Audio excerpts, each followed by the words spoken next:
Salut la compagnie, c'est Jules Melon et aujourd'hui dans un procédé critique il va être question d'une nouveauté sortie ce mercredi en salle que certains peut-être ont pu voir en avant-première vendredi lors des pré-projections vendredi de l'horreur, à savoir Marche ou crève ou en version originale The Long Walk, qui est un film d'horreur psychologique, oui, survival, dystopie, buddy movie aussi et fatalement road movie, adapté d'un roman de Stephen King qu'il avait écrit sous son pseudonyme Richard Bachman, un de ses premiers d'ailleurs qu'il a finalisé, qu'il a publié plus tard. Et ici nous avons enfin une adaptation au cinéma d'une œuvre qui n'avait jamais été mise à l'écran, je crois pas en tout cas, c'était très attendu des fans. Bouquin que j'ai lu il y a quelques mois d'ailleurs, en livre audio, mais je l'ai lu, enfin, vous m'avez compris quoi. Et c'est réalisé par Francis Lawrence, qui a fait quelques films, Hunger Games, et Je suis une légende, avec Will Smith, qui pourrait être un peu, on va dire, dans la même tonalité, pas post-apo, mais dystopie dans un monde qui va pas très bien, où visiblement l'Amérique a été dévitalisée d'une certaine manière. Au casting, nous retrouvons des jeunes gens, il y a une actrice, on reviendra sur elle, mais dans les rôles principaux, Cooper Hoffman, oui, qu'on avait vu dans Licorice Pizza, le fils de Philip Seymour Hoffman. D'ailleurs, là, il a vraiment la gueule, encore plus. En grandissant, en vieillissant, ça se sent. Bon, il a l'air plus âgé aussi que son personnage, mais c'est pas grave. Il y a David Johnson, qu'on a vu dans Alien Romulus. Un acteur qui monte aussi, qui a une vraie prestance. Et parmi les autres jeunes, on reconnaîtra Charlie Plummer, qui est un petit peu l'antagoniste là dans cette bande. Le tout jeune, qui a bien grandi maintenant, Roman Griffin Davis, qui était dans Jojo Rabbit. Il n'a pas un grand rôle là, mais il y est. C'est aussi présence de Ben Wong, toute Newhot, ou encore Jordan Gonzalez, sans oublier Joshua Odijik. Oui, Odijik, allez. Je commence à voir la vue qui baisse. En même temps, elle n'est pas très bien éclairée, là, c'est la tombée de la nuit bientôt, là. Oui, qui aura un rôle important, plus on arrive vers la fin, mais peu importe, on essaiera d'en dire plus, peut-être dans une zone spoiler. L'antagoniste principal est interprété par Mark Hamill, quand même, c'est le méchant, le major, le commandant qui mène un petit peu cette marche vers nulle part, tandis que la mère du personnage principal est interprétée par Judy Greer, on la voit surtout au début. Donc l'histoire se déroule dans une, on va dire, oui, une uchronie maintenant.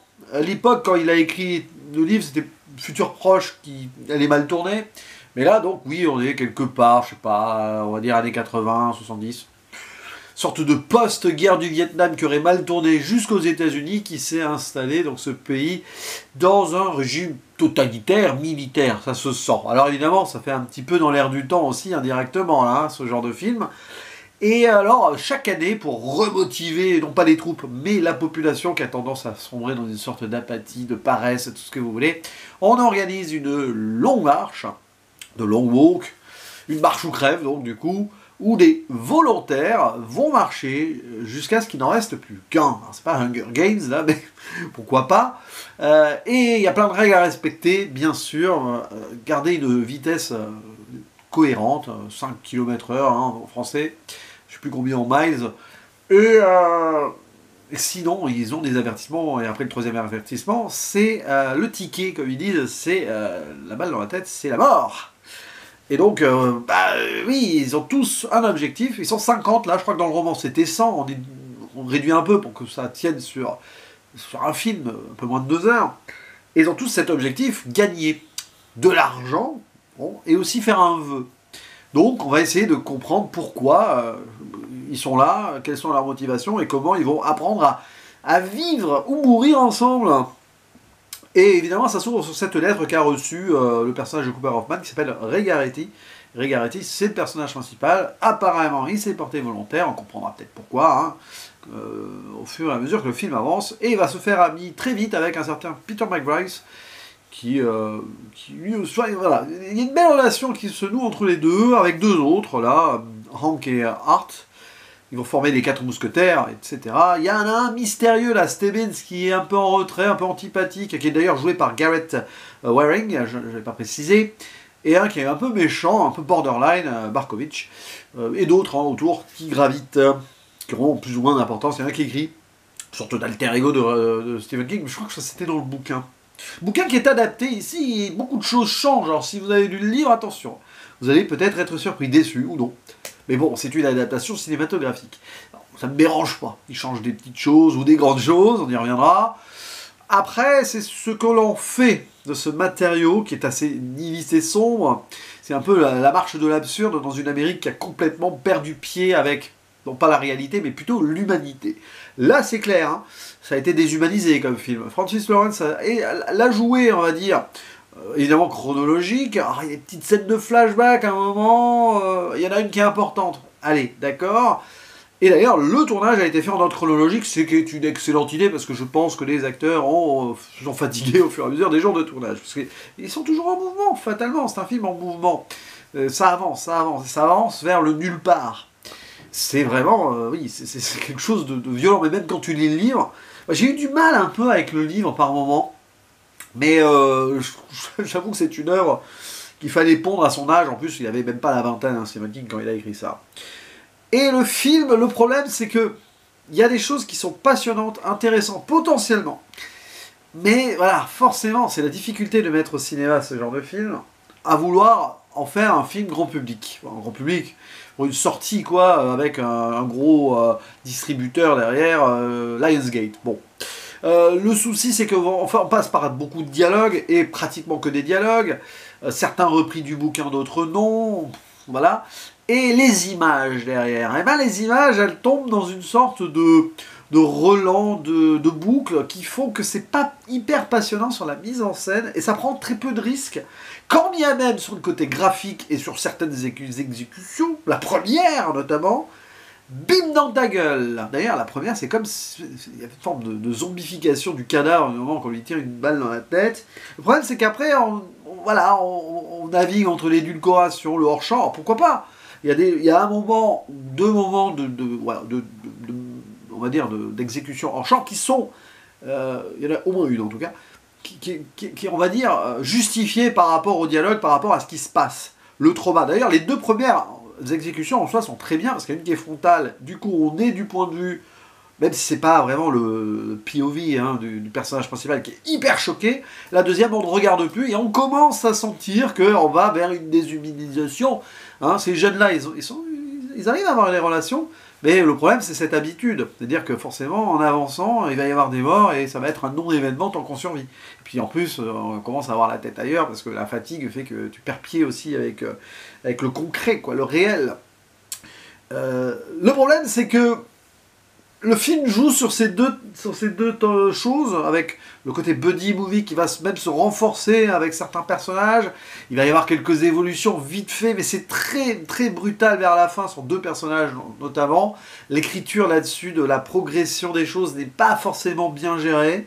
Le livre prenait mieux son temps, et en soi, il choisissait ses pistes pour aller au bout. Là, tu as l'impression que Francis Lawrence est son scénariste. Alors, le scénariste, en soi, il a fait ce qu'il a pu, il a fait son adaptation, qui est plutôt, en soi, c'est des choix qui ont été faits, pourquoi pas. On va l'appeler, on va le surnommer, on va le nommer, pardon, il a un vrai nom, J.T. Mulner, qui est aussi réalisateur, hein, à côté d'autres œuvres. Et au moins, bon, il a fait des choix. Ils ont fait des choix, etc. Mais Francis Lawrence, avec sa caméra, on sent qu'il veut ménager le chèvre et le chou, parfois. C'est un peu nébuleux, et en fait, on tombe dans une sorte de platitude, on va dire, la moitié du temps, je vais être gentil, avec, rajouter à cela une musique, parfois de trop, qui réhabille trop les choses. Alors, je n'ai rien contre son compositeur, que je ne connais pas, hein, Jeremiah Freites. Il y a des moments, non, il fallait du silence. Il y a 2-3 thèmes, un peu vers la fin, où oui, d'accord, mais il y a des moments où, puis on te rajoute le petit truc alors qu'on n'a pas besoin de ça pour avoir la larmichette. En fait, moi, j'ai pas eu de larmes, j'ai pas eu d'émotions pures et dures, j'étais plutôt glacé par ce qui se passe, en fait. Parce que moi, j'y ai vu les à côté. J'ai essayé de creuser les à côté.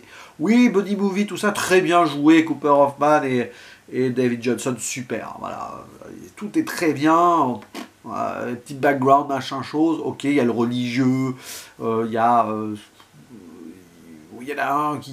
bref, il y a le religieux, il y en a d'autres, il y a des Américains, avec le côté multiculturel, qu'il n'y avait pas forcément dans le livre, mais peu importe, à la même époque, et en soi, c'est bien représenté là. Mais le problème, moi, je regardais un peu les à côté. Alors dans le livre, c'est passionnant, parce que c'est un choix qui a été fait ici, et pourquoi pas, dans le livre, il y a des gens qui sont là en mode supporters et tout. Ici, il n'y a pas de spectateurs.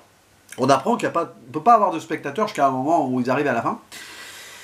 Et du coup, t'as les regards apathiques de ces Américains zombifiés autour d'une Amérique qui est déshumanisée. Et c'est ça le plus intéressant du film. C'est ça que j'ai préféré, quand la caméra se détourne de la route et voit un petit peu ces spectateurs qui n'ont aucune émotion, souvent des enfants. Ça fait froid dans le dos. Ça, c'est la dévastation absolue d'une Amérique qui n'a plus d'espoir. Et ces jeunes qui marchent là, ils sont dans l'absurde d'y croire ou non. Il y a un idéaliste, le personnage de Peter McBride. Il y a donc notre cher Ray Garrity, on comprend pourquoi il est là, je vais y arriver.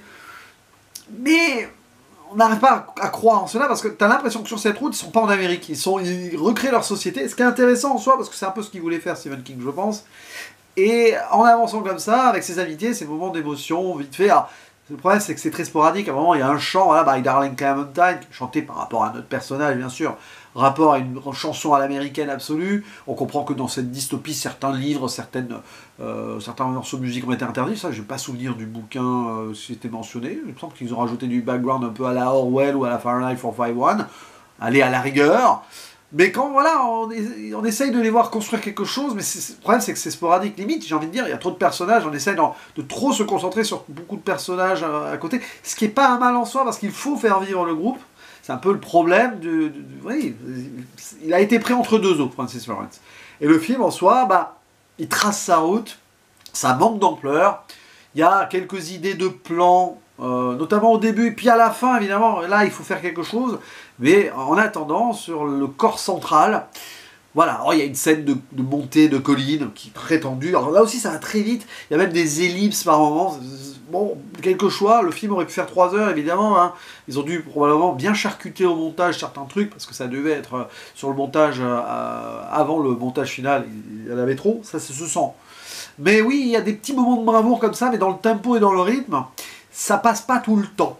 Heureusement que les acteurs sont à fond. Voilà, le personnage de Mark Hamill, bon, oui, il fait peur, il est là.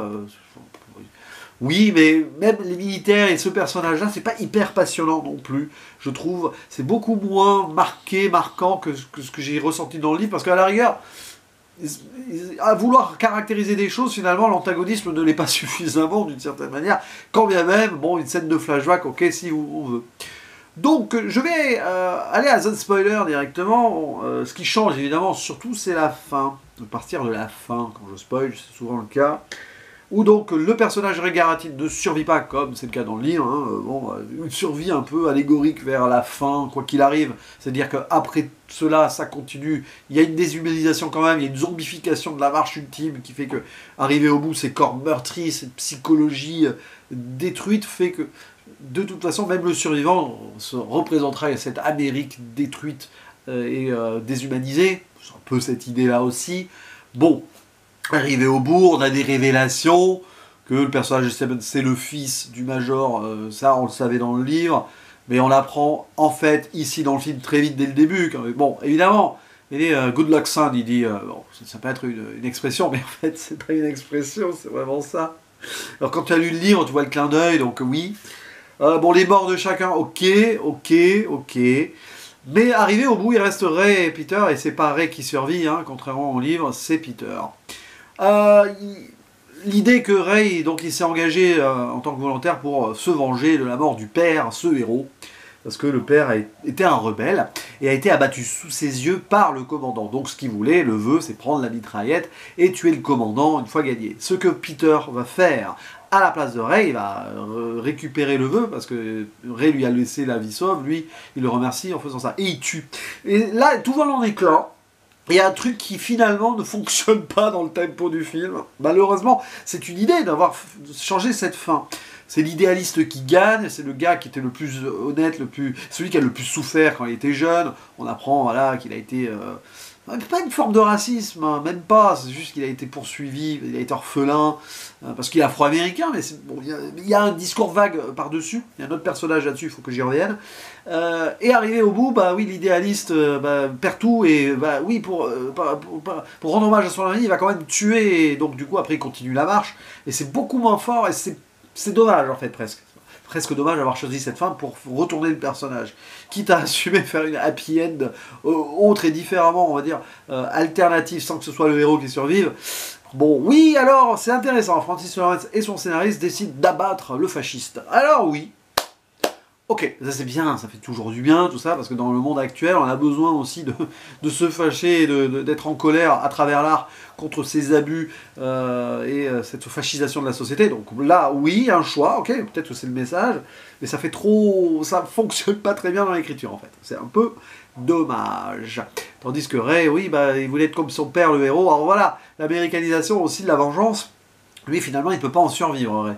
Pourquoi pas? Dans le bouquin, il n'y a pas ça. Hein. Il n'y a pas d'histoire de père et tout, il me semble pas. Donc c'est trop dommage, en fait, d'avoir voulu mettre une idée d'américanisation, du fait qu'il ait voulu venger son père, qui était un héros à ses yeux, et qu'il voulait être un héros.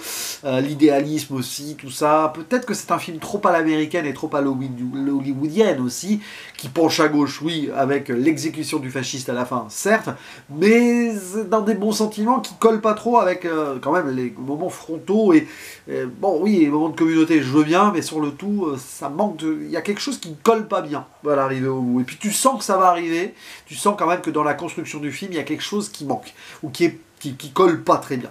Et puis il y a quand même ce personnage, alors qui est totalement lambda pendant les 2 tiers et qui arrive au bout, le personnage de Connie Parker, joué donc par Monsieur Hodgick, Joshua Hodgick, qui alors en mourant, il se passe un truc.